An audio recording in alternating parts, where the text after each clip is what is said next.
Hello friends, welcome back to our YouTube channel. Friends, ಇವತ್ತಿನ ವಿಡಿಯೋದಲ್ಲಿ ನಾನು ಉದ್ಯೋಗಿನಿ ಸಬ್ಸಿಡಿ ಲೋನ್ ಬಗ್ಗೆ ಇಲ್ಲಿ ಮಾಹಿತಿ ಕೊಡ್ತಾ ಇದ್ದೀನಿ.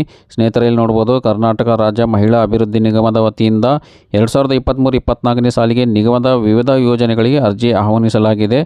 ಇಲ್ಲಿ ಉದ್ಯೋಗಿನಿ ಯೋಜನೆ ನೋಡಿ, ಇಲ್ಲಿ ಮಹಿಳೆಯರು ಆದಾಯ ಉತ್ಪನ್ನಕರ ಚಟುವಟಿಕೆಗಳಲ್ಲಿ ತೊಡಗಿಕೊಂಡು ಸ್ವಯಂ ಉದ್ಯೋಗಿಗಳಾಗಲು ಬ್ಯಾಂಕುಗಳ ಮೂಲಕ ಸಾಲ ಮತ್ತು ನಿಗಮದ ಮೂಲಕ ಸಹಾಯಧನ ನೀಡಲಾಗುತ್ತಿದೆ. ವಯೋಮಿತಿ ನೋಡಿ, ಇಲ್ಲಿ 18ರಿಂದ 55 ವರ್ಷದೊಳಗಿರಬೇಕು.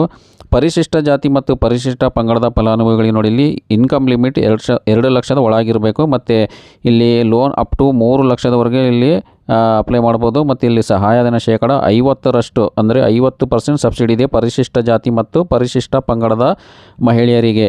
ಸಾಮಾನ್ಯ ವರ್ಗದವರಿಗೆ ನೋಡಿ, ಇಲ್ಲಿ ಆದಾಯ ಮಿತಿ ಇನ್ಕಮ್ ಲಿಮಿಟ್ ಇಲ್ಲಿ 1.5 ಲಕ್ಷದ ಒಳಗಿರಬೇಕು. ಮತ್ತು ಘಟಕ ವೆಚ್ಚ ನೋಡಿ, ಇಲ್ಲಿ ಗರಿಷ್ಠ 3 ಲಕ್ಷದವರೆಗೆ ಲೋನ್ ಅಪ್ಲೈ ಮಾಡ್ಬೋದು. ಮತ್ತು ಇಲ್ಲಿ ಸಬ್ಸಿಡಿ